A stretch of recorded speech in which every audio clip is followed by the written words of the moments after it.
Hey, what's up, everyone? How are you? Ben Kissel with Marcus Parks. Hi. So, exciting news. We're getting some, what do we call it? Advertising, right? Not products. Not products. But we are going to get some advertising, and in order to help us out, it would be awesome if you could click the link in the description of this episode, fill out a little survey so we know what you want, so the advertisements can actually be worthwhile and not drive you completely insane. And the information is confidential. We don't take emails or names or anything. You're not going to get on any kind of weird list or anything like that. It just helps us out. Awesome. Thank you all so much. Hail yourselves and enjoy this episode. There's no place to escape to. This is the last podcast. On the left. That's when the cannibalism started. What was that? Sheila Debra. You know what I will say, what's nice about dating Katherine Knight? I know there's not a lot. Right. Well, there's some fun stuff. Good booze parties, maybe. Yes, but there's a sweet spot in that relationship where you're a little guy, right? Because you're like my size, and you're with this tall, voluptuous, insane woman, All right. And she's dancing around in her, like, she'd make her own jumpsuits, and she'd look like shit, but the tits would be hanging out the side of it. You just been like, I like the way it looks on you, I like what it do. And all of a sudden, what's nice is that every once in a while, if somebody annoys you, you're like, okay, take her out. And she's like, I'll give it big to a gape, so I'll stretch a gape. And she's just like, I don't know what you said, babe. Go take her out for me. And then you get to watch her pound on another woman at the top bar. Oh, when you're okay. at the That's a fantasy that you've thought about way too much. This is the last podcast on the left, everyone. I am Ben Kissel with Marcus Parks. And in studio, a rare occasion, Henry Zabrowski. Just her in a very thick burlap, but open on the sides. Right, of course. Just grabbing another woman, just slamming her tits against her tits just to hurt her. You know what I mean? And then like whipping her around back and forth like a mop. And you're just sitting there just watching, drinking your Fosters, enjoying yourself. I don't think they actually drink Fosters. They don't like Fosters. That's not Australian for beer. Interesting thing about Katherine Knight that we're going to get into later, very rarely picked fights with women. No kidding. Only loved to pretty much exclusively fight men, except for that time that she knocked out her own mother with one punch. That one time. And so it's not like it's not a fantasy that a lot of people have. It's just fucking one crack. Just so the audience can have a visual, Henry did tell that entire story, went into great detail about that sexual experience with Katherine Knight that he fantasized about without a shirt on. Nope. Which made it all the more jiggly and it was enthusiastic. And it's not even that hot in here. No, it's kind of nice. How do you think I would be with Kath? I don't want to think. I don't want to. Honestly, my head just gets to her, like, the middle of her tits. Like, right in the middle of her breasts. It's just my face right there with the breasts right there. And I'm supporting her, and I'm saying, wear heels, honey. Right. Well, before the show began, I mentioned how Katherine Knight looks a lot like my mother. A lot. So that's why I'm also not really thrilled with this disgusting story that you're telling. I could be your daddy. All right. Let's do it. Katherine Knight Part 2. So when we last left Katherine Knight, she had jumped ship from Sondo and was moving on to a man named John Chillingworth that she had met at a bar called the Willow Inn. Cool. He does sound like a character from the Rudy the Red-Nosed Reindeer. Did you just forget Rudolph the Red-Nosed Reindeer? Dude, I've read 3 books this week. I can't remember anything. Yeah, it kind of sounds like a character from the Rudolph the Red-Nosed Reindeer claymation special. Kinda. John Chillingsworth. Well, not surprisingly, Chillingworth was yet another slaughterhouse employee fond of sculling a mug of grog down the chalkers with the mates, but not necessarily the type of bloke to chuck a wobbly at his Sheila, as the Australians say. The amount of joy that you're getting slowly becoming an Australian outback dweller is really scary. All right, but remember, I do have to warm up, honestly, before doing the episode. Yes. So let me try it on that sentence. All right. All right? Chillingworth was yet another slaughterhouse employee fond of sculling a mug of grog down the chuckers and with the mates, but not necessarily the type of bloke to chuck a wobbly at his Sheila. That's actually pretty good. I'm getting there a little bit. Yeah. That's not a knife. Don't you start. You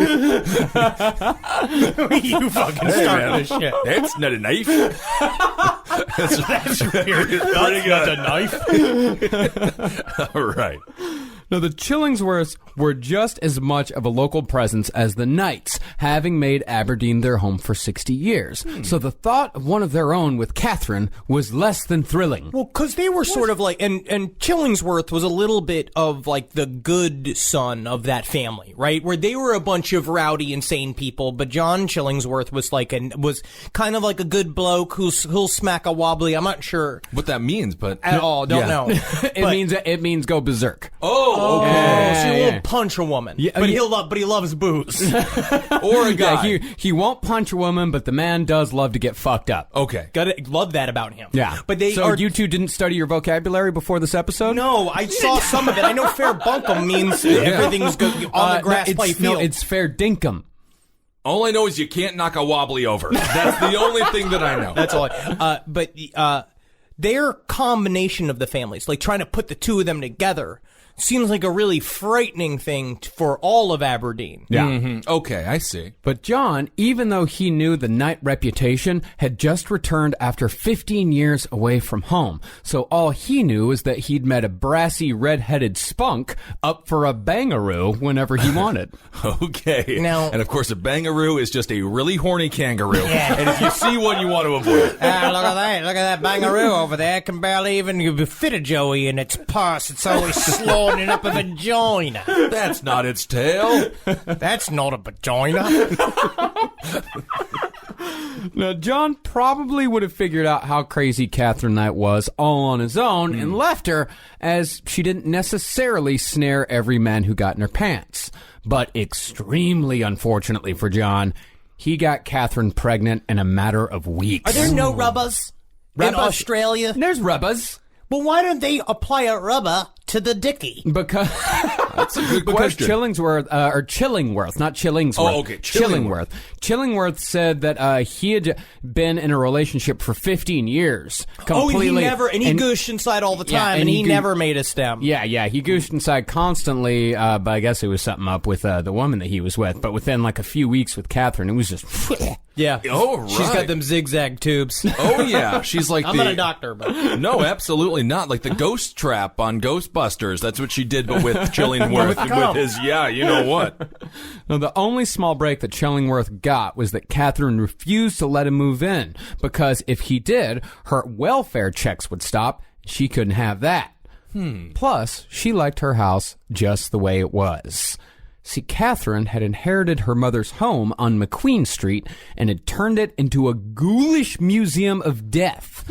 She surrounded herself with stuffed peacocks, stuffed wombats, and a whole assortment of skins and skulls, saying the dead cheered her up. It's really true. She was really into taxidermy, and she loved skins, and we're going to find out later on in a Gold Star moment how far that love will go. But she surrounded herself with these kind of like shrines that she would build to, number one, her uncle Oscar. Yeah. That was what was he? Not a daredevil. He was a cowboy. He was a cowboy. He was like a rodeo cowboy. All right. Daredevil in its own right. But he committed brain suicide at the age of 34, and she always built him up as to being like the perfect person, because in the end, what we're going to find out, as Marcus deftly describes here, is that when you're the type of person that Katherine Knight was, the dead are great because they can fit to whatever image you want to build around them. Right, and maybe help with your narrative also. Now, Marcus, how much do you love the house? That's what I want to know, because as you described it, there's a little twinkle in your eye. Well, yeah, I mean, it sounds familiar to a lot of our listeners. I know a lot of people out there, they're listening right now, also enjoy skulls and bones and skin and stuff like that. Most of all, you for definite. Sure. Yeah, I have a pretty big skull collection, and thank you to all of our listeners who have contributed to that skull collection. Absolutely. But Katherine, her motivation was different here. Okay. Now, German psychiatrist Erich Fromm, he explained this to Peter Laylor in Bloodstain.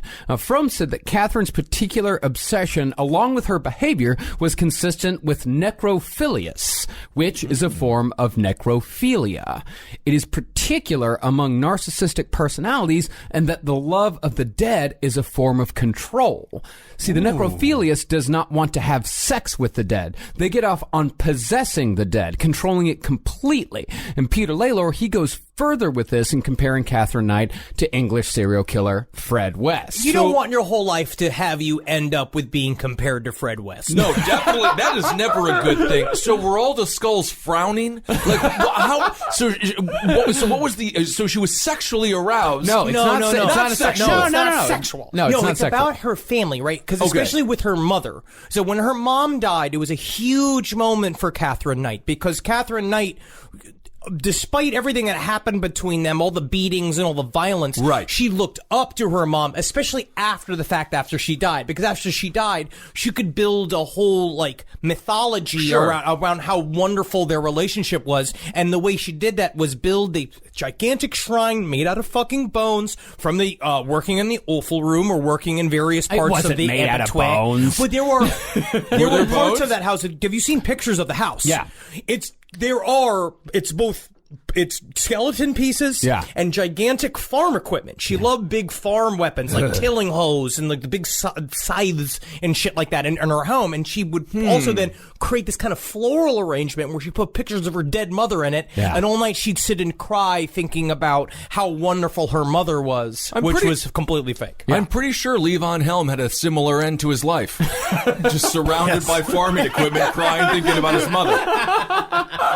Interesting. Okay. Bizarre stuff here. Yeah, it's all about, like, turning people into inanimate objects. I mean, that's what Fred West did. I mean, remember Fred West? He killed 12 people, including his daughter, because he saw people as objects, and once you kill someone, you possess them. Yeah. And that's what necrophilius is all about. Okay. But years before Katherine would turn John Price into a makeshift curtain... Yeah, dude. Yeah. And it is a soft fabric. Skin. Sure. Or as the Australian police love to refer to it again and again, a pelt. Yes. They keep referring to the whole thing as a pelt. Have you ever used a lambskin condom? No. A lambskin condom. Why did you use that? Because I had a girlfriend that was allergic to latex. Right. And so when you feel it, it's like you can come in it, and it's got this sort of like, it's cold to the touch. It feels like a wet glove. But guess what, man? What? You can also fry it up and eat it if you want to. That's good. I just feel like Katherine Knight would look at my loose-skinned, huge body like RoboCop looks at an enemy. It's right. Just breaking my meats down in like sections and... Good Lord, I could furnish an entire home. Well, years before she killed John Price, she continued on the road toward murder by mentally and physically abusing John Chillingworth. Because that's the thing about Katherine Knight, is Katherine Knight is an abuser, and she's an extreme abuser. And the thing is about extreme abusers is more often than not, that cycle of abuse, it ends in murder.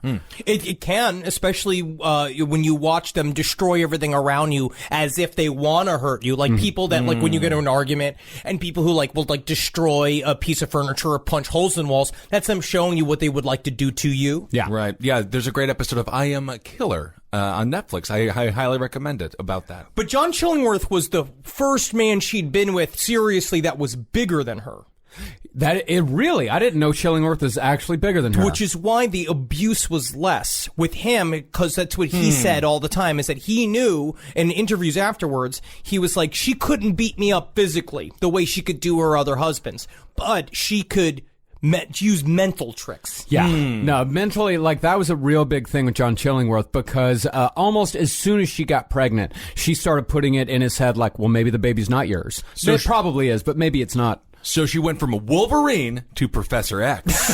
That's Wolverine, she was like physical, and then now she's mental. But they're good guys. Well, it depends on what side you're on. It's a whole I'm just going to say, when it comes to X-Men, there's good people on both sides. I do like Juggernaut quite a bit. Juggernaut, if convinced, will do the right thing. All of this is wrong.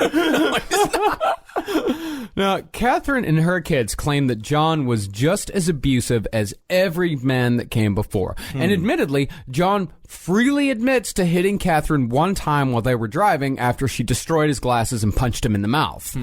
But again, just like the last two and the one after John, there are no hospital records or personal testimonies to go along with Katherine's claims.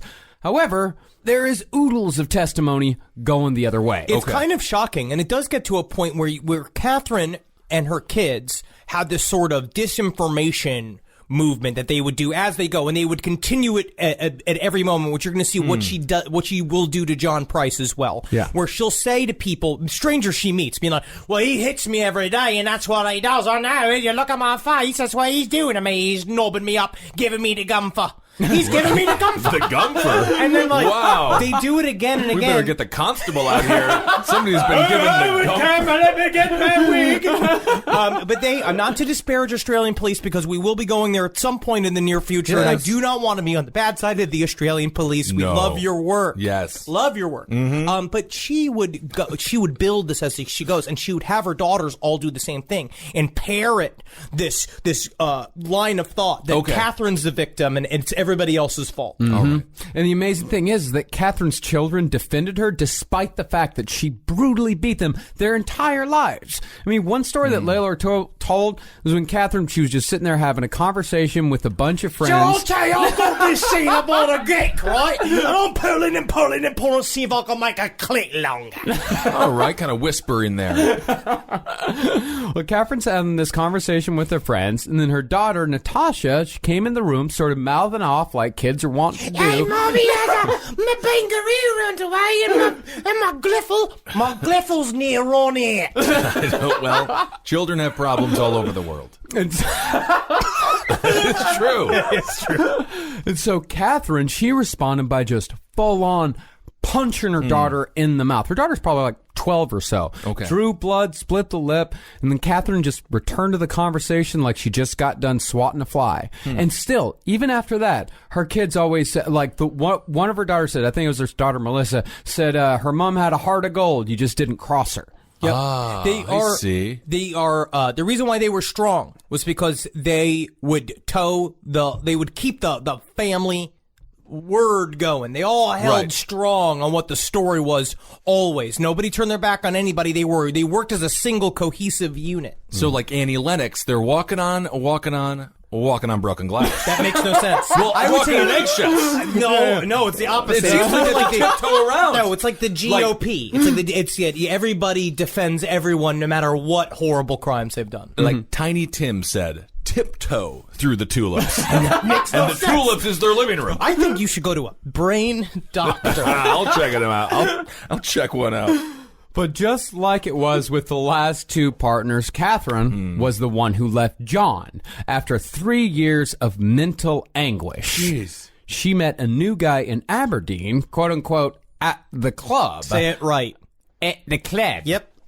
A club which I would imagine was a lot like the one that we stumbled upon in Scotland. Oh, you mean the one in the strip mall where all of the fluorescent lights were on until 2 in the morning, and it was just 60-year-olds grinding on each other Right. to Beyonce. Yeah, and Yeah. the loudest music I have ever heard in my Truly. life. And because I think it was so loud because there was like 8 people there. Yeah. So there wasn't enough people to absorb the sound.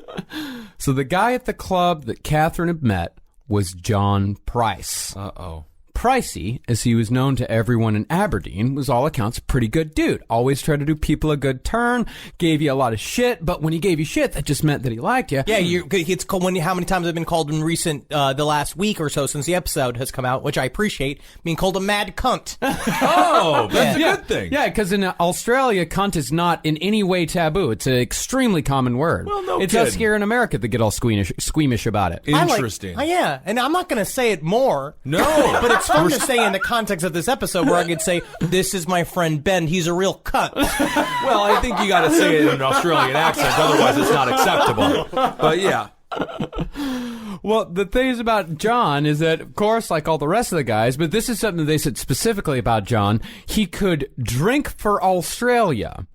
So we can drink quite a bit. I think that's what it means. But I don't know if like drink for Australia means that he could do it like in service of Australia, or if he could do it as like he kept up with everybody else in Australia. That's like an infantry unit in the Australian army, just the ones who get sloshed for the country. What a good idea to send an Australian team in early to go against the Taliban. Oh, right, sure. go down there and they don't understand drinking very much, but you get them in there and they're drinking out of big boots because I do think they have a lot of boot steins in Australia. I don't know. I I'd like to think so. You're just thinking about the Simpsons episode where they booted Bart. I don't know. I'm just saying I know they have bigger glasses. Whatever it is, they have bigger glasses, and you liquor them up ahead of time. And then you get them all sloshed and shit, and then you show up, and it's you with the fat boys. You remember the rappers? Of course. And all the mischief is too much for them to handle. We're behind enemy lines. We're fucking with the head of the general. I'm dressed as a lady, seducing him back and forth. It's a great movie. Yeah. Move over, Oliver North. There's a new horrible army man in town. But John Price was a good old boy, and he was. I can't imagine the level of hangovers. I feel like the hangovers in the Katherine Knight story could probably only rival the Henry Lee Lucas hangovers. I would imagine. But Rolling the thing is about Stones. Kath is that she didn't even start drinking until she met John Price. Really? Yeah, before that, she'd been sober for most of her life. I mean, I don't know why that makes it slightly worse. It's not good to hit anyone if you're sober or drunk, but I thought that she was pretty intoxicated this whole time. People that are sober by choice and not by the court scare the shit out of me. Because people that are made sober by a court or like by your family, doctor, yeah, I understand that. I've been there. I've been at the edge of that. If they have a problem. Yeah, absolutely. And you need help. Maybe your body deals with alcohol differently. But someone who's sober by choice. Yeah, I'm waiting until I go to the doctor and the doctor says you just can't have any more, you're going to die. And then I'm going to have one shot. I'm going to put it in the freezer. And then one night. That's a great plan. Well, after Pricey and Kath got together, Kath kind of lightened up. She became like a rum and coke gal. She was having a good enough time. But she's done this every time. Yeah. What she'll do, she gets in a new relationship and it's super fun. And Right. you know what? And she's got her Australian version of lingerie on, which is, I just assume the same thing, but upside down, where the panty line, your head goes through it and it's two straps that go around your hips, so it's completely open. And that she's out there, she's sucking dick and she's drinking rum and she's out there dancing but no one's watching. But guess who's watching? Everybody's watching. And she's full of life. And then all of a sudden you wake up and she's like polishing knives, or she's doing a thing like she did with John Chillingsworth, which is that fun little game, which she'll also do to John Price, which is stare at you while you sleep and understand. And you'll wake up and she'll be at the foot of your bed, and this is completely true. And she's like, this is just so you know that I can wait till you sleep. And I can do anything I like. That's great. And then it's very frightening. Yeah. Yeah, she's like the nun from the Insidious series. That is horrifying. Well, the alcohol, at first seemed like it made her like kind of more of a good time gal. After a while, the mellowing effect kind of tapered off, and alcohol seemed to bring out that last little bit of nastiness that Katherine Knight needed to kick her abuse into the ultraviolence realm. Uh-oh. But even so, the two kind of seemed to be in love. I mean, Pricey, he actually had like a pet name for her, called her the speckled fucking hen. Say it correctly. The speckled fucking hen. It is a pet, perhaps, in that it is a hen, and theoretically you could have one as a pet, but I wouldn't say it's a romantic name. No, not at all. No, but it was to her because she had never really. That was the thing, is that they kind of had like cute little names for each other, and it was highly sexual. But at the time, it was also John Price was kind of just in it for a good time because he was in love with his first wife. Yeah, he never got over his first wife, and they were still friends. And also, the first wife said, like, afterwards she said, you show me a single time when John Price ever hit her, because he's the kindest, most gentle man that I've ever met in my life. He was a happy drunk. He's the kind. I'm like that, where it's just like I get to a certain level. Once I'm in blackout, Natalie has told me I'm very much been like, I love.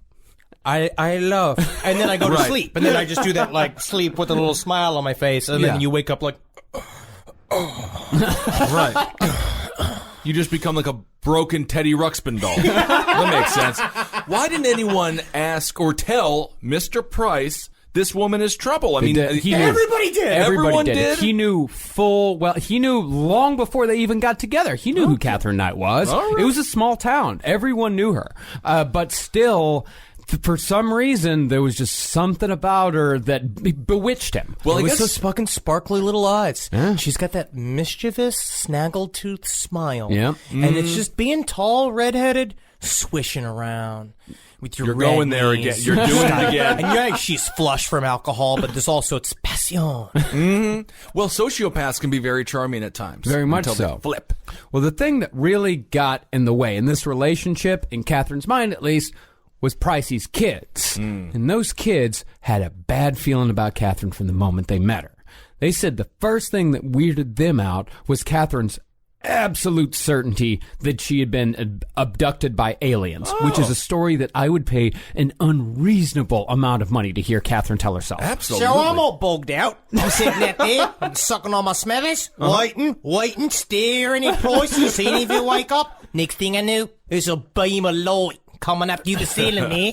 All of a sudden, I'm on the table, little grey guy's rooting around with my gunch, right? I'm like, hey, you want them eggs? You better take them from me, then, mate. And he's just like, clicking, clicking, clicking. They're making some kind of clicking noises. So what I'll do is, I helped him to it. Grab his side of his head, smashed him into my gunch, made him rub my clit until he was whiny, exhausted, and, bum dink him. I got out of it. I see. Okay. All right. Well, Kath, she also believed in ghosts and thought that the ghost of her beloved uncle who had shot himself visited her on a regular basis. Okay. And she might have got this notion from her mother, who always maintained, until the day she died, that the specter of a young naked boy used to haunt her front yard. Just cut to the kid being like, let me in. Yeah, Can you let me in, please, ma'am? I could use a shirt or some form of pant as well, because I've heard your husband's a real pants man. Anything, ma'am. Wow, they have an illustrious boy. No, an illuminated An boy. illuminated boy, yeah. Interesting. It's just a crime, just a spot. Yeah. Well, so I like the ghost story. I like the alien stuff. Yeah. This, No, could be, this is date one, right? So that's kind of interesting. This isn't date one. This is when Pricey's children finally got to meet her. Like finally got to know her, and they had a bad feeling about her. But those two stories make your future stepmother kind of fun. I'll also say this, right? We're intense people. I understand being an intense person, and I have been labeled as such by some. But I understand that kind of what you want to do. Sometimes, like, you know what they say is, like, you fool a frog by putting it in water. If you want to boil a frog or cook a frog, you have to turn up the temperature slowly, and he doesn't realize that the water's getting hot. That's an urban myth, by the way. Really? But for me, I also really like throwing you in the deep end of the pool, my personality, like right up top. Because if you can't handle, like, my first 3 stories, you're not going to like me to begin with. Like, if you don't like that I have back hair. Right. This is you. If you can't handle me at my whatever. My alien abduction stories, then you don't deserve me when I'll rub your feet till you go to sleep. Oh. Yeah, I buddy. don't. Lick them heels. Okay. Well, things only got worse between Kath and the kids after Katherine essentially forced Pricey to get engaged by stealing some of his money and buying herself a diamond ring. Do it for yourself, girls. If he's not going to do my it, God. if he's not going to do it, you fucking go and you do it for yourself. And in response to this, Pricey reportedly said, quote, I keep so happy, but we're not getting married. Really? We're not Yeah. getting married. Seems like you're getting married, bro. Oh, no. That's all I say, thanks. Okay. well, things had already started to go downhill by that point, but they still had a long way to go. Uh-oh. Because the violence and the accusations that it was actually Pricey who was beating her got kicked up into the next gear. And still, Pricey wouldn't marry her. So Kath, to get back at Pricey for not bending to her will concerning marriage, figured she'd attack him in a particular point of pride, his job. Uh-oh. See, Pricey was a miner and had worked his way up to a 6-figure annual salary over 17 years. Yeah, dude. Wow. This was his career. And being a miner was a very lucrative job. Much like being a miner in Los Angeles. You can make quite a bit of money just by showing up at various parties in the Hollywood Hills. You have to definitely dress as part of the Lollipop Guild. Right, of course. Yeah, meeting with the moral holders of our time, the Disney Channel, the Disney Network, perhaps. Oh, yes. Disney is very moral indeed. Oh, absolutely. But I mean a mine miner. No, Oh, yeah. But he made quite a bit of money. But no, they don't live very long, though. No, they don't. Okay. But he loved his job. And even though he was notorious for getting full as a goog, as the Australians say. I've been there. I did this to myself last night. All right. But the thing was that he was always the first to show up and the last to leave. Pricey was a hard fucking worker. Okay. But even though he was a loyal employee, he wasn't above taking a thing or two from work if no one was going to miss it. Uh-oh. See, Pricey had taken home a couple of expired first aid boxes that he actually had fished out of the garbage. He dove into a landfill and brought out these expired first aid boxes. So who gives a shit, That's right? not stealing, that's cleaning. He wanted to do that. But you know what a part of it is that he was thrifty and it's fun. You throw it out anyway. It's like when you work as a garbage man and you furnish your whole home from things people throw out. Yeah, all the chairs are a little rickety and the forks don't have all the spikes and spears on them or whatever, but it works. Yeah, man. No, I furnished all of my apartments up until like a couple of, I think just last week I threw away my last piece of, street garbage furniture. I have my favorite chair. It's King's chair. I actually picked it up off the street with a couple of listeners way back in the day, and it's my favorite chair. It could use a zhuzh. Well, it was not. It said free on it. It was not trash. It was for free. So Catherine, she took advantage of Pricey's thrifty nature and filmed footage of the boxes in Pricey's home with her video camera. Well, she had come to love. She loves her video camera, and there's videotape. And I've been trying really hard to find examples of her home movies. That would be interesting. I couldn't find any footage of it. I just saw stills, but she recorded everything, and so this trick, man, weird. After she filmed the footage, she took the videotape to Pricey's bosses.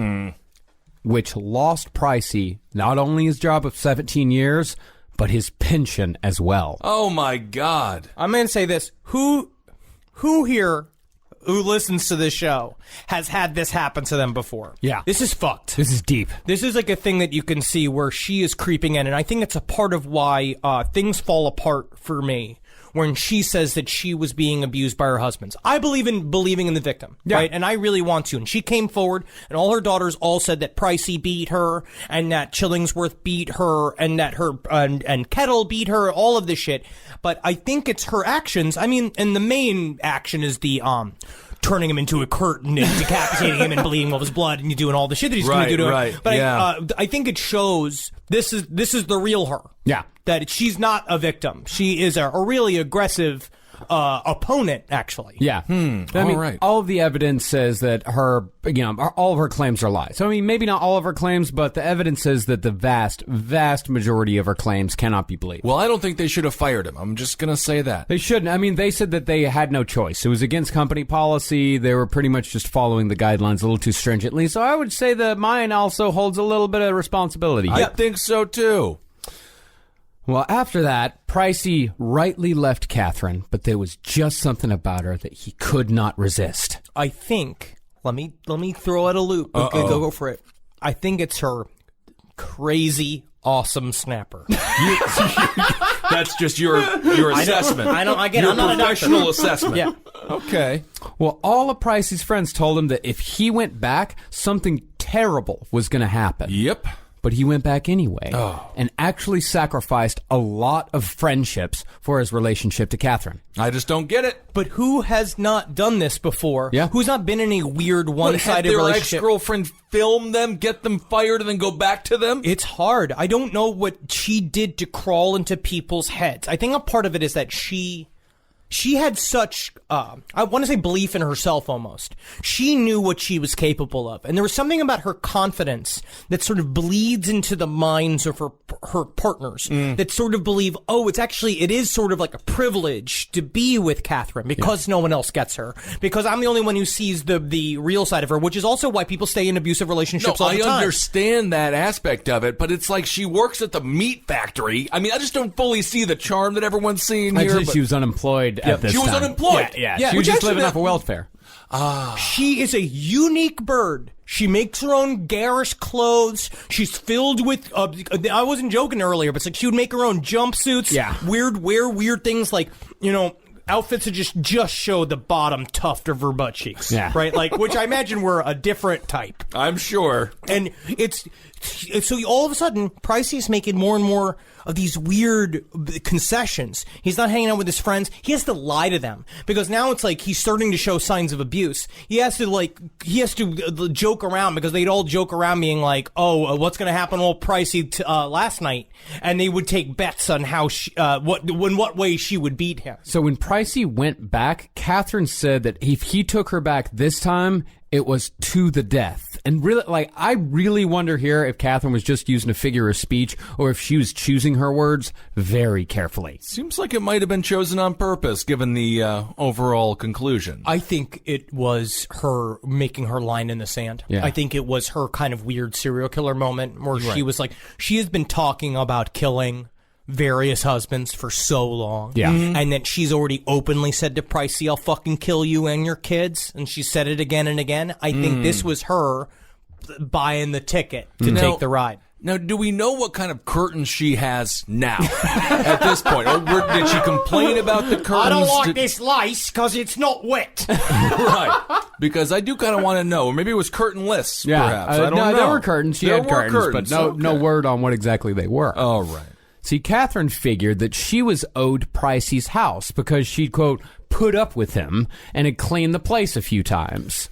But Pricey, I mean, this is another just part of her personality, is the entitlement. Mm-hmm. But Pricey was saving his house for his kids. All of the Knight family was like this. Yeah. Because they talked about this, too, with the other kids. When there was some story, I believe it was Saunders, was dropping, he was going to go pick up the kid from her sister's house, and they're all like, well, just so you know, it's all the things of being like, he ate this food, we want to be paid for the food we made lunch for him, and these are his things, that he thinks this belongs to him, it belongs to us. And so she slowly acquires other people's shit. Yeah. So with his house, she was like, I like his house, this is my house now, and I'll put curtains up in it, and that's why it's going to come belong to me. And he's like, no, I bought this house with my first wife, it means a lot to me personally, which is also a very interesting thing. I think about the house thing comes up in Bloodstain quite a bit about everybody's attachment to their homes. And I wonder if it is an Australian thing or if it is because you really do have to like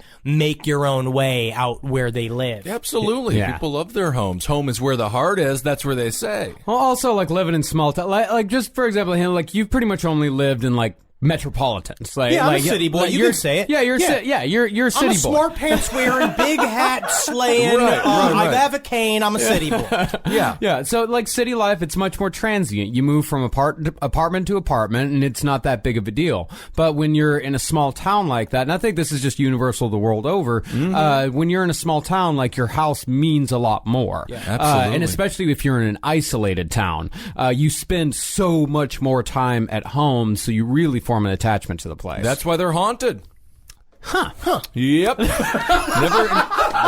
do people haunt an apartment. They're happy to get out of there. Well, the fact that Pricey was saving the house for his kids, this I would say rankled Katherine. Okay. Yeah, I wrinkled it. All right. We have a rankling. But it all really came to a head with the kids when the bouncy castle came to town. See, Pricey, who was, as I said, a pretty good bloke, had paid some dude a case of beer to set up a bouncy castle for the neighborhood kids. What a great time. Pretty cheap, too. Just a case of beer? Just a case of beer. I guess it was the guy's bouncy castle, and it was just like, here's the setup fee. That's great. Okay. Yeah, it's like, how much do you think the Ian long skulls? So, all right, I'll say about 25 of these meckles. You're right. Perfect. Bouncy castle.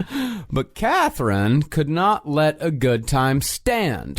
So she got smashed and accused Pricey's two daughters of molesting Katherine's kids, which by this time was a well-worn tactic of Katherine's. Okay. She was very afraid of sexual assault and would bring it up again and again. And I think partially, I don't know to what extent she was sexually abused as a kid, but I think that there was something. There was something. I will say there was something. There was something. I don't know what happened, but she was always talking about how everybody wanted to attack her, and that she also believed that her kids were. That there was many times in the story, in that 8-year gap that we covered in the last episode, she would do this like a lot. Yeah, where she would say, "This person tried to molest my kid, so I beat the shit out of him," and like setting people up where people were not fucking her kids. Yeah. Giving her an excuse for violence, perhaps. Of course.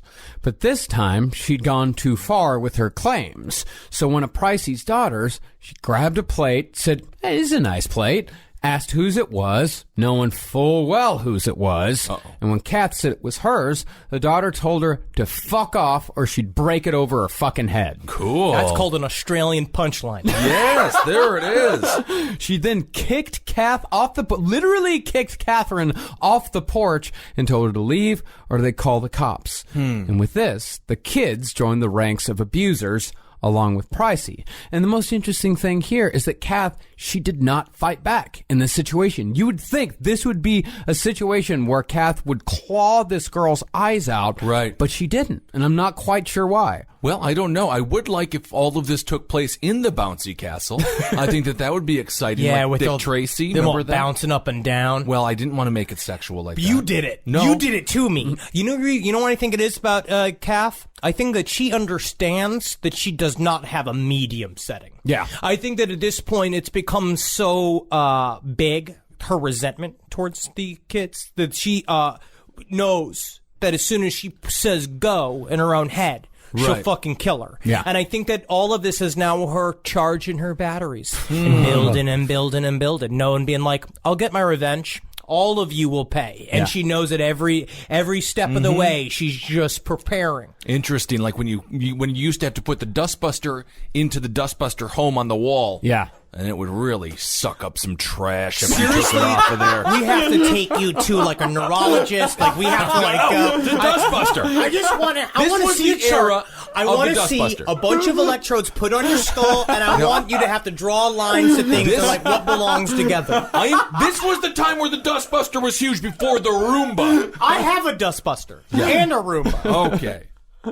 Well, either way, this incident kicked Kath into the stratosphere. And pretty soon, the beatings just started getting worse. Pricey's friends and coworkers said they saw at least one stab wound on Pricey's chest in the months leading up to the murder, as well as numerous bruises. Like I said, he had to tell his friends that he had rolled his car. Yes. Because she had beat him so bad. I slipped and fell on another knife. I mean, how is this happening? She said, if it was a spoon, the same thing would have happened without a cut. I was gesturing with my knife, which is what she would do all the time. And then she said he got too close, and then as he came in, so he tripped and fell on her knife. That is literally that bit. Comically stupid for a defense. Oh, yeah, but you know what? It fucking worked. Yeah, because there's only so far Pricey will admit Yeah. how much of a victim he is. Yeah. I understand. There's a stigma to it. Huge stigma to it. Yeah, I mean, it happens. It happens all over the world. Now, Kath, she even made a little voodoo doll of Pricey, made a little tiny suit out of his old clothes, and then to top off the ritual, she saved some of his semen, God knows how, and smeared it on the little doll to give it extra power. This is, I like that she's going through her Papa Shango phase. This is really kind of fun for her, I guess. I will tell you exactly. I'll tell you exactly how she got it. She just went up to her eye. Go in this here cup. He's like, go in the cup. Go in the cup. All right. Here we go. Oh, I like the smell of it. Smells like beer. Oh, my goodness. That's not a Foster's commercial I remember. Then, about a month before the murder, it seems like Catherine had crossed over into a new level. Because now she was just nonchalantly telling her brother that she was going to kill Pricey and his 2 kids.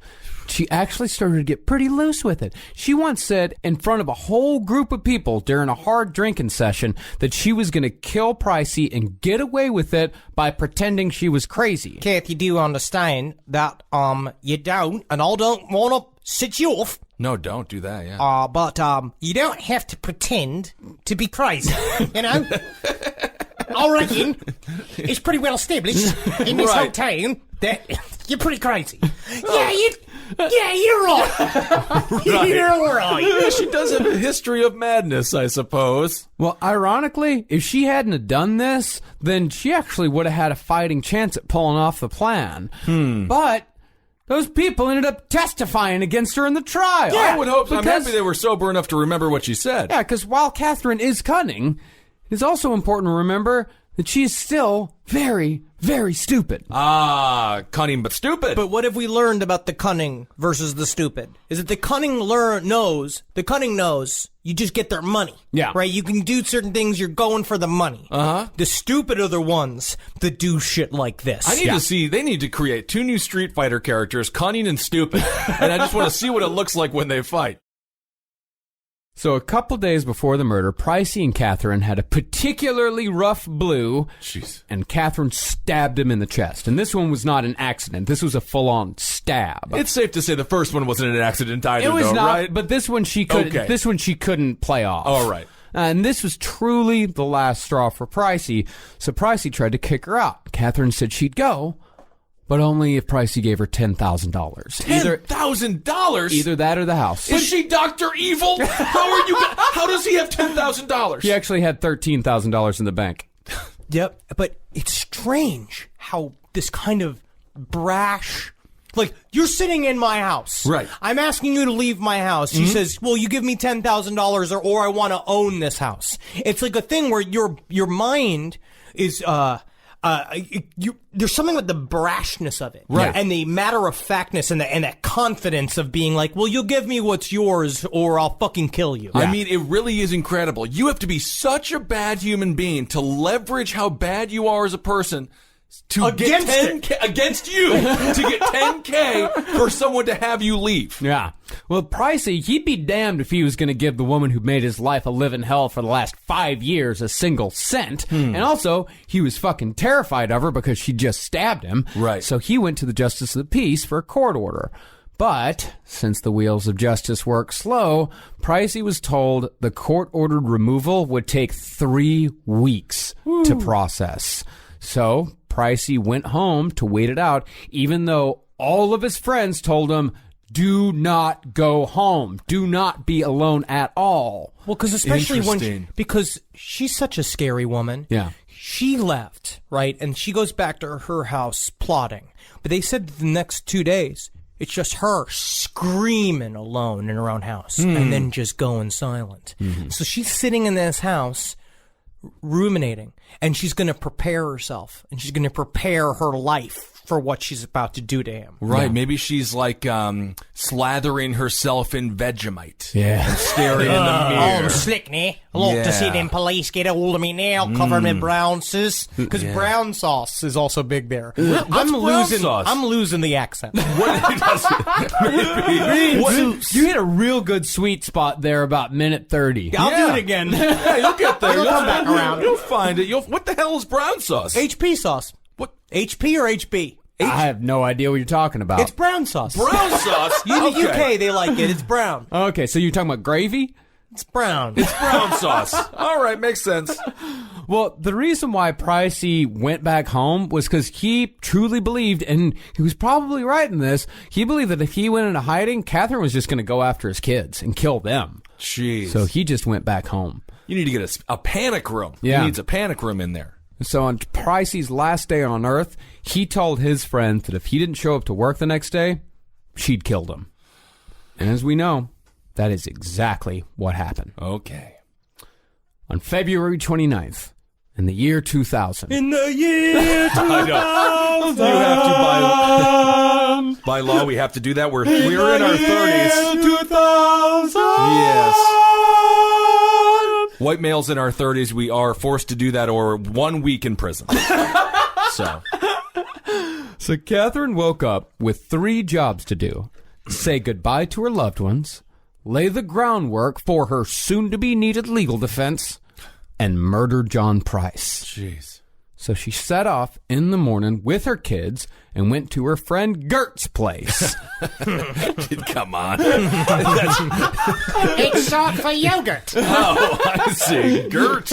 All right. There, Catherine launched into a tirade about how abusive Pricey had been over the years and, just for good measure, threw in a recent example. Now, we have no idea as to the veracity of this story because the only person who could make a rebuttal was dead within 12 hours of Catherine telling it. But Katherine said that she and Pricey had gotten into a blue after she'd said something about Pricey's mother, as she was wont to do. Oh. That was always her big thing with all of her husbands and common laws, is when she really wanted to hurt someone, she'd start talking about their mother and talking about how awful that person's mother was. Well, that'll do it. You can't be talking poorly about people's mothers. I'm also going to go out of the way. I mean, obviously, this is my opinion, but she's trying to get him to hit her. Yeah. I think a part of it is that what you do is you push and you push and you push, especially somebody like her, because what she's really looking for is that sweet, righteous anger. Right, Is for finally, I'll push you so far, you'll punch me, and then now I could do whatever I want. Now it's on. Yeah, then she can wail on him. Well, in response, Kath said that Pricey grabbed her breast and started pulling at it before going for a throat. You put it correctly. It's rich me breast. That's what she kept saying, is that she would go and strange way to fight. Yeah. Where she said that what he would do to fight is grab her breasts and just mash them a bunch. Interesting. Yeah, I don't think that happens in the UFC too often, but I guess it's Australia, different time. Lightly cup the breast. Sure. Yeah. And as proof, she flopped one of them out and showed it to Gert. And he's like, well, thank you, but first of all, but second of all, let me flip it around. Let me flip it up. I'm gonna give a sniff. Seems to be unbruised. It was. She did have kind of a weird, but they said that maybe she was punching herself in the chest. Yeah, who knows what actually happened? Maybe he did do that. Maybe she did it to herself. Who will never know. But the fact remains that was the story that Katherine was spreading on the day of the murder. Okay. Because after Gert, Katherine went to the police and repeated the story. Then she went over to her sister Joy's place to return some video she'd borrowed. And the Knight family had damn near a video store's library of bootleg VHS tapes that they swapped between members. Now, do we know what genre they like the best? Katherine liked horror. She did like horror. She was a huge horror movie buff. Interesting. And she had recently, before the murder, become obsessed with a forgettable 1999 Christopher Lambert vehicle called Resurrection. Okay, interesting. Have either of you guys seen this? No, I haven't seen it. No, it does. I mean, it's one of those 5.3 rated on IMDb movies that we all kind of scanned over in the video store. It's an HBO middle of the day movie that you'd see at that time period when you're at your mom's house. You'd watch it. It'd be like, oh, what's this? It was like, oh, it's like between Gothica and the Super Mario Brothers movie. Right, absolutely. Yeah, so she probably watched movies like Scream and other films. She had a huge collection. Yeah, huge collection of horror movies. So but the reason why Resurrection was special was because in that movie, a serial killer stuns his victims with a slaughterhouse stun gun, dismembers them, and uses the body parts of his victims to reconstruct the body of Jesus Christ. Oh. Creative. Yeah. I like it. Okay. Now, the prosecution would make one hell of a big deal about Resurrection during Katherine's trial, but honestly, I don't think the movie actually gave her the idea. I think she became obsessed with it because someone had put her fantasies on film. You know what I think gave her the idea? Working at a fucking slaughterhouse. Could be.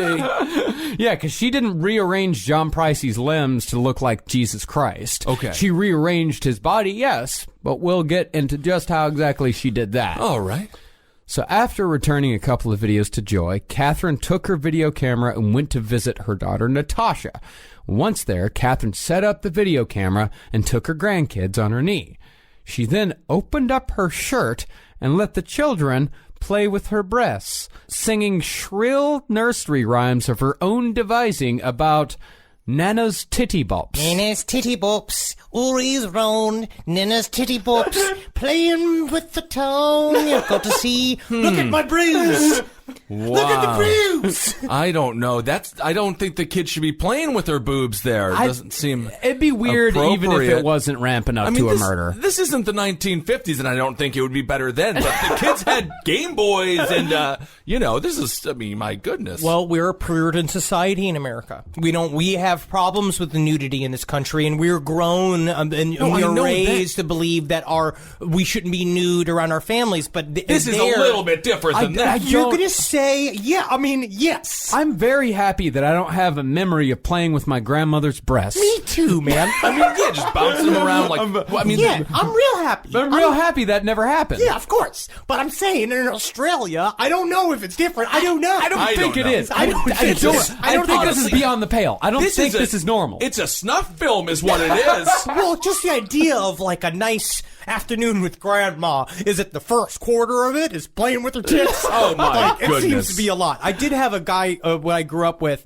who was a friend of mine, but the thing is that his dad used to always come out of the shower while we're hanging out in a real like locker room kind of way where he'd always be like drying his dick and his balls, but it wasn't like molesty. No. Because he technically was covering them. Yeah. But he was drying them real vigorously. No, that's what adult males do. They walk out and they let you know you're not yet a man. I don't understand the whole gym thing I of like don't when you know. go into the locker room and a guy's doing a deep lunge on the bench with his fucking nanners sweeping the floor. The YMCA, I'll never forget those locker room. Just you had to walk through the locker room to get to the pool. I didn't shower. Or if I did, I had my little Speedo on. That's not Speedo. But you had to walk through the Kissel. I don't know. That's I so was much 6 worse. or 7, 8 years old. Okay. And you'd have to zoom through. So I was like eye level, and it's the YMCA. It's just, I was like, what is happening? And I felt like I was fighting in a pit of serpents. Just dicks and balls dragged by the gravity of time. And they were all so confident. And also, then they go to the bathroom and they're confident in the bathroom. Yeah, that's a time. I'm not there yet. You can just publicly scream in the bathroom. Let's get back to Nana's titty box. Okay, I'm sorry. Well, eventually the kids left Nana's lap, and it was just Katherine by herself being filmed. She looked directly into the camera and said that she loved all her children and hoped to see them all. It was really out of character, she said. Yeah. Said she showed up and she was like purposefully, I wish I could find this footage. Right. But she was like purposely being like, kiss each other. Yeah. Kiss each other, now loving me. You love me, I love you, I love you. And they were like, Grandma never done shit like this before. Yeah, she was not affectionate at all. No, obviously, because she doesn't know how to even do that. No, it's all, she was setting it up. She was setting up to be like, look, I'm a loving grandmother. Yeah. Ugh. Yeah, because that's totally normal. Yeah, and then she asked Natasha to watch her 2 young kids for the night. Half joking, her daughter said, quote, I hope you're not going to kill Pricey and yourself. Katherine said, no, of course not. Of course not. She's like, no. You just need to take care of the kids for the night. That's the number of no's mean No, yes.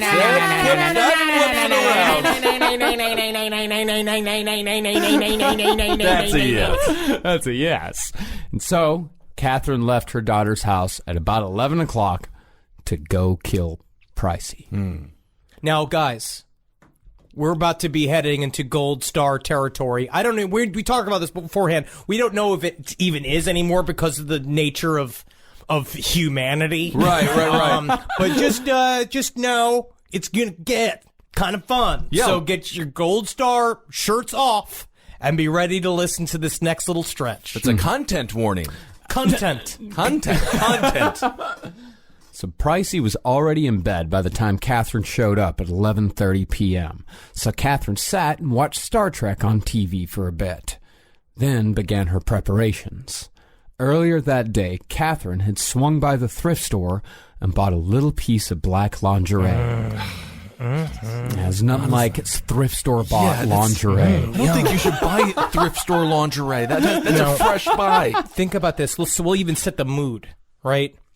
They've been having fights. Yeah. Right. So the thing that Catherine O would used to do to make up after a fight, and said she'd get real sexy. Yeah. So they go to sleep, right? Pricey's off to sleep. She goes and she showers. She puts on the nightie. She comes out, hits the boombox. Constant craving, it's always been. She starts sauntering back and forth. Pricey's like, are you ready for a go? You want to give it a shoot in here? She's like, yeah.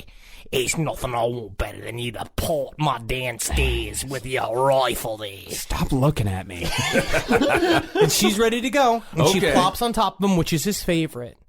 and she gets that gush as fast as possible. Now, I don't know. Did that actually happen, or Yes. is this another Henry fantasy? No, I don't know if they, had played sex. Katie Lang. Oh, we don't know about the Katie Lang. That's the only thing up for debate. We don't know about Katie Lang, but yeah, she went in, she took a shower, woke him up, they fucked, then he went to go take a piss. Is it safe to say if it's not Katie Lang, it was Chumbawamba? Well, it's whatever is romantic at the time. Chumbawamba. Now remember, the year 2000? Chumbawamba. Chumbawamba. Yeah. Oh, I forgot. Yeah, so she humped him to the beat of tub thumping. He goes to go to take a piss. She's got her knives above the bed as always. Well, Pricey was coming back from the bathroom, but besides just buying the lingerie, Katherine had also gotten her knives sharpened just days before. As Pricey was walking back to the bed from the bedroom, Katherine pulled out her favorite boning knife and stabbed Pricey in the chest. The coroner said that Katherine purposely stabbed Pricey like he was an animal facing slaughter, but she missed the heart because this was her first human. So Pricey didn't die. He tried to get past her, but still she kept stabbing. He was finally able to get out of the room, and he turned left, heading toward the front door. Drawing on some survival instinct, Pricey groped towards the hallway light switch on his way through, trying to see anything, and the stabs kept coming. He took another left and managed to make it to the front door, opening it for a brief moment. But Katherine, who was a full 7 inches taller than Pricey and full of adrenaline, stabbed him again, grabbed him, and flung him back inside. He hit the wall and stood there as she came at him one more time, stabbing him over and over as hard as she could. When Pricey finally fell to the floor dead, Katherine Knight had stabbed him 37 times. Whew. And he hadn't raised his hands to defend himself once. My goodness. It's a way to go. And when he lied there, it's like, so there's 5 liters of blood in the human body, I learned from Bloodstain. And if you look at pictures of that crime scene, it looks like the elevator scene from The Shining. Yeah. He bled out completely in that hallway. Like, it's just mayhem. It's spattered blood. It's like she did no attempt to lessen the impact of her crime or to hide any sort of evidence. Pure rage. Well, after the deed was done, Katherine took a shower, put on jean shorts and a blue shirt, and rifled through Pricey's wallet, grabbing his debit card. She then drove to the nearby town of Muswellbrook and withdrew $1,000. Strangely, though, that money, no one knows where it went. Well, it's because the whole family was like, "Oh, I didn't get it. No, it's not mine. I got it." And it just disappeared into the night. Sure it did. But even though we don't know what happened with the money and Katherine's return to Pricey's house, we definitely know what happened next. Katherine was about to realize her dream, as per the opinion of Dr. Robert Delaforce. Dr. Delaforce, who examined Katherine's mental state after the murder, claimed that it is probable that Katherine thought about committing an act like this for a long time before she actually did it. He said the proof was what happened after the murder. The skill, time, and focus required to do what we're about to tell you about now can only come from someone with purpose, intent, and deep desire. Okay. Well, she fully believed that every man is a rapist, every man is an assaulter, every man is a murderer, and should be treated as such. She loved her job at the slaughterhouse, and she loved the skill it took and the way she took to how good she was. She loved how good she was a at star it. in that slaughterhouse, it sounds like. Yes, and so, yes, you could see that this is the ultimate. She's always been working up to this. Yeah. And this is where true Gold Star territory begins. Okay. So before Katherine began, she stripped down naked and set up her knives and whetstone in the living room. Then she grabbed Pricey's lifeless body and dragged it to her makeshift butcher shop. The first thing to do was get rid of the skin. She picked up a 6-inch carving knife and cut in one smooth line across the shoulders and down to the corpse's pubic hair, then around the genitals and down the legs. She connected those cuts down the arms and across the top of his head. She then slowly peeled off the corpse's skin. The only part that didn't make it was a chunk of stubborn hair that was presumably hacked off and thrown aside when Katherine couldn't pull it loose. After removing the skin, Katherine hung it from a hook she had fashioned in the doorway between the living room and the kitchen. She had managed to get John Price's entire skin off in one piece, and Pricey's hollow face was still recognizable as it hung from the hook. It's fucking Hellraiser. Well, it's up there with that Dean level skill, and in terms of being able to do it all, and then it's about presentation. Yeah. She wanted you to see this. She put it up, because what we'll learn too is that when they go in to investigate the crime, when the police open the door, it's the first thing you see. Ooh, Yeah. Yuck. But she wasn't done yet. Next was the head. She returned to the skinless corpse and cut through the muscle and bone of the neck. And after the head was removed, Katherine picked it up and took it to the kitchen. And what they said is that she did such a good job beheading him that she didn't even nick the bone. She literally went slip, because you do is you kind of do the thing like you were, like have you ever watched a video on deboning a chicken? No. They're fun because you cut the skin around and you skit, and then you get all the way down to the knuckle, right? And then you snap it with the knife in between the two, and then you can pull it out. Right. And then you can kind of roll it back into like a little lollipop that you can cook. It's a good thing for presentation. Do you have to make that sound while you're doing it, or is that... Oh, I see. Okay. Get you, mommy. Get you, mommy. Strange Thanksgiving. Well, the reason why Katherine took the head to the kitchen was because she was cooking a meal. Uh-oh. Yeah. I don't know, buddy. That's what you're gonna give. You're gonna give me. What do you want? She takes a severed, and she takes a severed. Gonna go right to the doctor. We're going to the doctor after this. Well, hey, you know what? So she dropped the head in a soup pot, added water and spices, and turned on the heat. She then went back to the body and sliced off a large piece of her favorite cut, the rump, and baked it in the oven. Then it was time for the veggies. She cooked zucchini, potato, squash, cabbage, and topped it all off with a nice gravy. I'm not going to say nice. Can we then go as far as to say it's a nice gravy? It seemed to be a crude gravy, honestly. Was it that brown sauce that Henry was talking about? And after Katherine got all that worked up, she served up the whole meal on 2 plates and left a placard in front of each. On the placards, she had written the names of Pricey's children. She had cooked the gravy special for the youngest. But there was one more indignation to come. She walked back over to the skinless, headless corpse, picked it up, and sat it in Pricey's favorite chair. She then crossed the legs and propped an arm on a bottle of lemon soda squash, displaying him like he was just another dead thing that she had obtained complete mastery over. I will say, you say indignation, but it's kind of nice you put him in his favorite chair. I guess. I It was don't another know. freak out move. Yeah, of course. I mean, it was a freak out move, but it was also about owning. Like she owned this thing, and she displayed it like she would a fucking dead wombat. This whole thing reads as a very intense performance piece, but as you go through, there's certain details in the crime that are like very haunting to me, especially because like we are just meat. Like walking around with all these dreams and having careers and all those bullshit. But they were like, the meat from the human body is really dark and gamey. Yeah. And he said the worst thing was that when she was making the gravy, it was in the saucepan, and said, we're really fatty meat. Or because that was the other thing too, is that she tried to do, when you make a gravy, it's like you deglaze a pan with all the fat in it, and you make it out, and it was on top of it when they found it had this congealed layer of fat that also at some point she was trying to skim the fat off it like you would with a cup, and they found that right next to the entire presentation, which was also not cleaned up. All the vegetables were like hacked up and peels were left everywhere, but there was this cup filled with liquid human fat, like right next to the stove. It's interesting. It's like when you order a pizza, there's too much grease on it, you pat it down with paper towels. Yes. Yeah. And at another point, she had grabbed she had cut off one of the pieces of meat and then opened up the back door and threw it out in the backyard and laughed. Because Apparently, apparently I don't know why she did that. she did it technically, it was for the dog. But then she killed the other dog. Yeah, So she didn't kill his dog. No. She just killed him.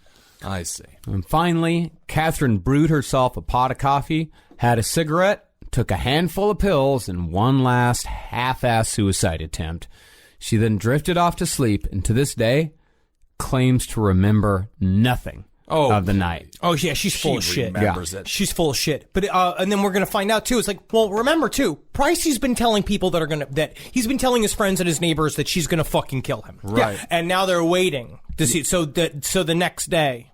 Yeah, next day, pretty soon after Catherine fell asleep, because this was an all-night affair. Because remember, she seemed killed like it him, would take a while, She yeah. killed him at about midnight. And so, a couple hours after she fell asleep, if even that, Pricey's neighbor, Anthony Keegan, looked out the window just as the sun was rising, and he saw that Pricey's van was still in the driveway. He thought it was weird because usually Pricey was gone like 30 minutes before Andrew even woke up. And he said, specifically, Pricey said to him, if you ever wake up and my van is there and I'm not at work, that's when she's killed me. Yeah. Jeez. So Keegan walked over to the house and knocked on the door to make sure everything was okay.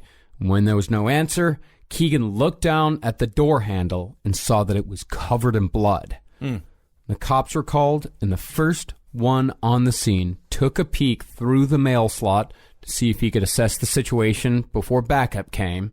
The only thing he could see was what he thought at the time was a bunched-up curtain hanging in a doorway. And in reality, it was the skin of John Price. Good Lord. Cops then pried open the back door with a crowbar, stumbling into possibly the most gruesome crime scene in Australian history. Think about this. You open this door, and that was what they said, is that they saw this thing because the brain works in a way that, like, if you see human skin hanging from a hook, your brain is going to kind of translate it in a way. You open it up, they saw a curtain. Yeah, we're trying to look for patterns. Yeah. When there's something that we can't understand. Yeah, so you look at it, and they just saw a curtain hanging in the doorway, and said, like, oh, well, let's go to the back of the house and see what's going on. They saw blood was everywhere.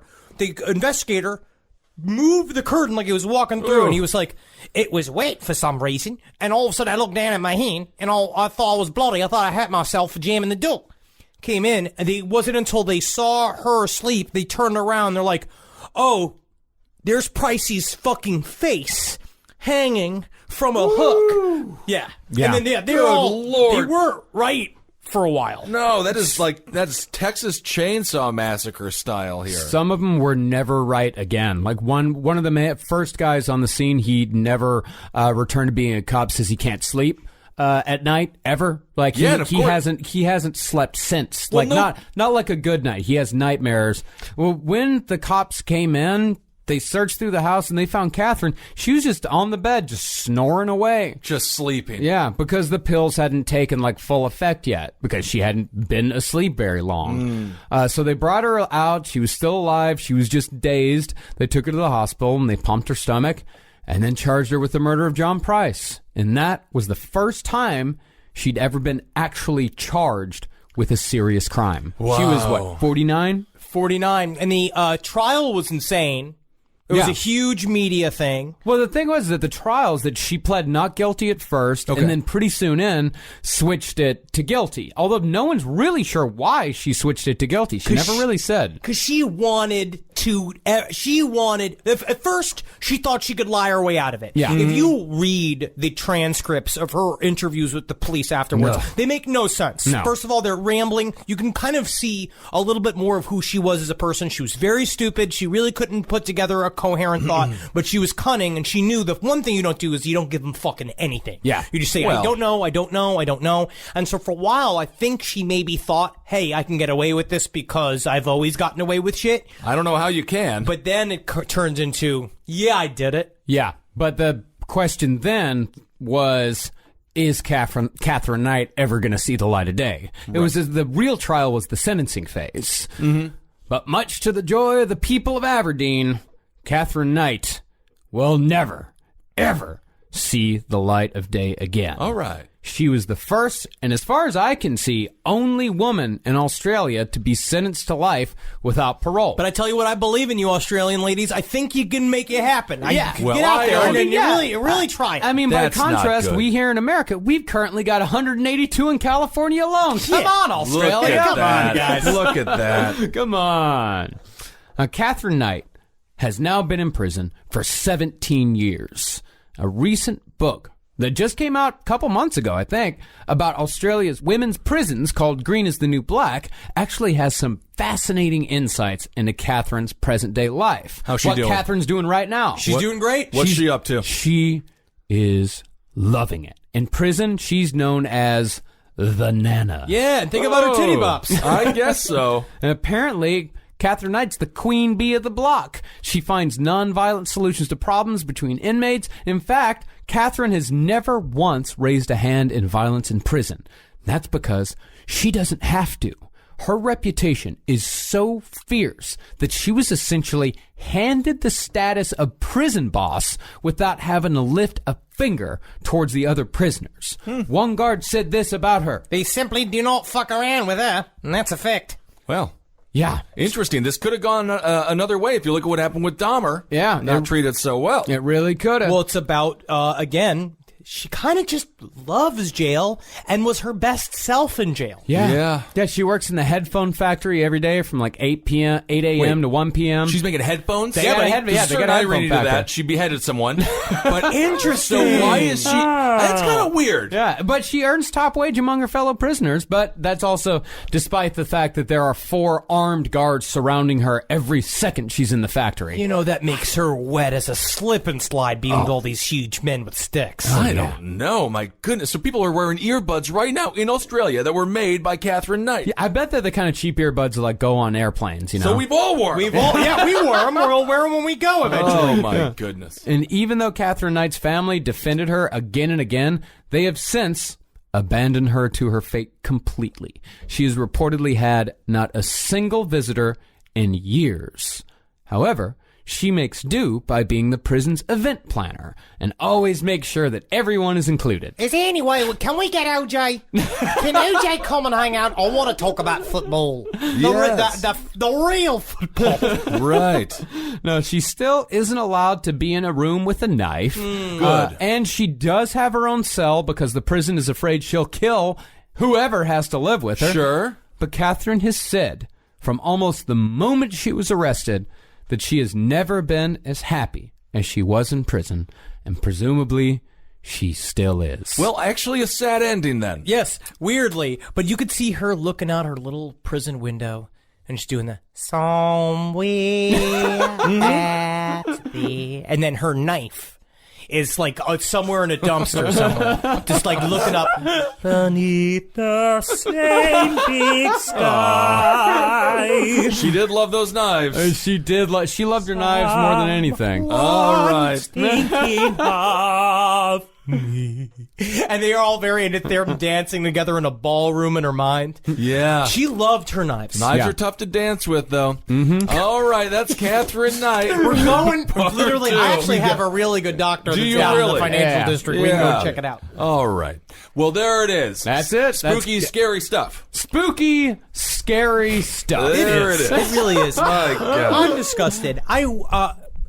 One day I'll get good at the Australian accent. You know I what? don't know. Today you're better than you were last week. Yeah, you were maybe- regular Hugh Jackman today. Regular huge old Jackman. Yeah, regular Paul There's only Hugh Jackman. Bunyan. Paul No, Bunyan is not Bunyan's Australian. American. He is also, ours. and the newest Charles Manson's and the new Quentin Tarantino movie. He's also fucking Australian. They're taking all He's our jobs. Australian too, Yes, huh? yes, he is. No kidding. But this is a example again. We took you down with the Hogan. idea of Paul Hogan. That's I do wish I could be a better actor to serve the Australian people for #Australian content, but I will eventually do it. And because it'll have to be I'm playing some kind of swamp man on Yeah. a CW show. And I'm fine with that. That's a big market. We got to break into I it, can't Henry. wait. I need Come to get on. there. But her story is, again, I mean, like, it's the common story of the abuser. Yeah. It's the, and escalated to something horrific. And it can happen both ways. Yeah. She was also, again, remember, strangely, the first woman serial killer to do it for sexual reasons. Well, not really serial killer, I guess. Yeah, no. She It's may hard to- have been. If she was ever busted, I mean, who knows how many people she could have killed, I guess, once you do this once. Yeah, I don't think she killed. I think she saved it. It's just more about we're just capable of so many horrible things sometimes. We really are. All right. Well, you're not capable of horrible things. Thanks for giving to our Patreon. Yeah. Very good. Thank you. Very good. All right, everyone. Well, thank you all so much for listening. What a fun two-parter that was. Intriguing, interesting, and wonderful. Yes, it was. We have our live show coming up in Seattle at Bumbershoot. Bumbershoot. If you can't make it to see that, we'll be around getting drunk. Yes. Because we have drinking problems. And we just do it to pass time and also to feel good. It should be fun. I'm excited for Seattle. We haven't been back. This is our first time in, 2 years or something, I think. About a year. Yeah, almost 2 years, year and a half. I think we went January 2017, maybe Awesome. January 2017. That was the last time we were in Seattle. So we're looking forward to coming back. Yes. And we're also coming back to Washington, D.C. We're going to be doing a show down there for the True Crime Festival. True Crime Festival. We'll put all of that information back up on social media, but know that that's November 5th, and we're having a string of dates that we will soon be announcing. After I get married, we will then have more time to be on the road. And that True Crime Festival is Death Becomes Us. Yeah. It's put on by Brightest Young Things, and it's going to be fucking great. But yeah, we're going to be doing a show as a part of that. So you can just Google Last Podcast on the Left, Washington, D.C. I think it's going to be on November 4th. Is that 5th? November 5th, on that Sunday. Based off the movie Death Becomes Her, huh? I don't know if It's a this great entire Something like it. I convention don't is- know. You didn't like it? I love Death Becomes Her. It's a great movie. Bruce Mm-hmm. Willis is, for me, favorite. One of my favorite performances of his. Yeah, I'll say wonderful performance. Wonderful performance. But again, thank you to Jen Tisdale for helping put all that together. Thank you Absolutely. very much, Jen. Thank you, Jen. That's, and if you get a chance, if you gave to our Patreon, thanks so much. We have a really interesting interview this week, Henry and I did, with this guy who wrote, Mark Jacobson. He wrote a book on William, a.k.a. Bill Cooper. Yeah, and I really kinda want to did read this book. It You sounds gotta read fascinating. this book. Looks really Yeah, it cool. sounds I'm very, great. very excited. It's about his, worms and all. It's probably the book we would have used as a source if we had it when we were doing our Bill Cooper episodes, which I now kind of want to do an addendum to because I want to find out more about him. I actually I was very proud to hear that we came pretty close to nailing it. Yeah. We did pretty good, he said. He said we He did said pretty we good. did pretty good. Yep, I also have a little interview with him at the end of this week's Abe Lincoln's Top Hat. So check that show out and check out all the shows here on the Last Podcast Network. Yes, and follow us on all of that horseshit at LP on the left. There it is. All right, everyone, hail yourselves. Hail Satan! Again. Magustalations. Hail me and give me strength in these hot days, and I can feel the sweat rolling down my side rolls. But I'm getting tighter a little bit in the front. I don't know, but you're Feel not it. wearing enough. Feel it. Feel it I'm so you gonna can feel see it. All right, well, bring it closer. Did it look tighter? It did not look I tighter. mean, I don't really have comparison. No, it's my finger know, almost goes now all the way I'm goes to my punching. second knuckle. Yeah. That's not tighter. Yeah, it's tighter. Yeah. How bad was it before? Pretty loose. It's like the pudding. It's Someone like the pudding found- from what was it? Golden Child. Yeah. With the blood pudding. That always looked tasty. Great It scene. does. But someone found footage of me from when I did the Silent Library thing when I was very big. So I have come a long way. Okay. Yeah. Congratulations. Is Yeah. that what you want? Yes. Congratulations. Okay. Yes. Thank you. Yes. I am inspirational.